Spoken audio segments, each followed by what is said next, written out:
ఏమో అమ్మంటే అంతేనేమో. తన చేతిలో గోరింట, రంగులు పూసిన వేళ్లతో సరసమాడే భార్య, పాపకి గుచ్చుకుంటాయని గాజులైనా వేయని బోసి చేతుల ఆడదే ఎప్పుడైందో. పడుచు కళ్ళ చూపులకి సిగ్గుతో సర్దుకొని మురిసిపోయే కుర్రది, పరాయి మగవారి ముందు కొంగు కప్పి బిడ్డ ఆకలి తీర్చే తల్లెప్పుడైందో. సరదాలు సరిపోక మొగుడిని గిచ్చిపెట్టే వనితామని, పాప కోసం నిద్ర కూడా సరిపోని ఒంటరి యోధురాలెప్పుడైందో. ఏమో అమ్మంటే అంతేనేమో.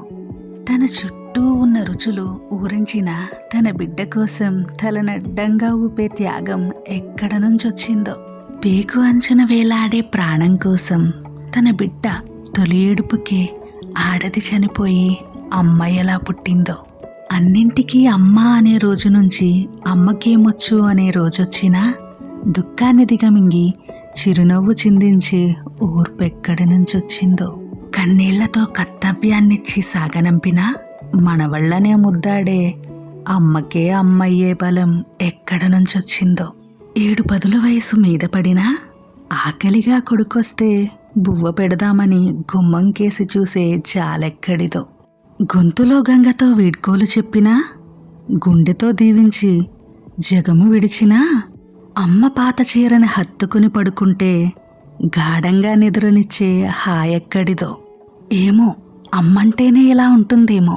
సముద్రం లాంటి జీవితంలో బంధాల కడలిలో మొదటి అల అమ్మది. అమ్మ నాది అనే అధికారం లేనప్పుడు పసిగుండె పగిలిపోతుందేమో. అమ్మ లేదు అనే రోజే ఉంటే సొంతగూడైన శ్మశానమైపోతుంది. ఇంతకన్నా అమ్మ గురించి ఏం చెప్పాలి, ఎలా చెప్పాలి? తను లేకుండా మనకొక్కరోజు కూడా గడవదు కదా. ఒక్కసారి అనుకోండి, అమ్మ మనతో లేదు, ఇంకుండదు అని. కళ్ళల్లో వాటర్ వస్తున్నాయి కదా. ఆ ఊహే చాలా భారంగా అనిపిస్తుంది కదా. అమ్మున్నప్పుడే తనతో ఎక్కువ టైం స్పెండ్ చేయండి.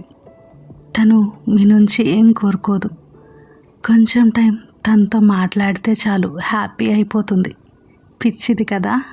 ప్రతి అమ్మకి తన బిడ్డే ప్రపంచం. సో తన ప్రపంచాన్ని హ్యాపీగా ఉంచాల్సింది నువ్వే.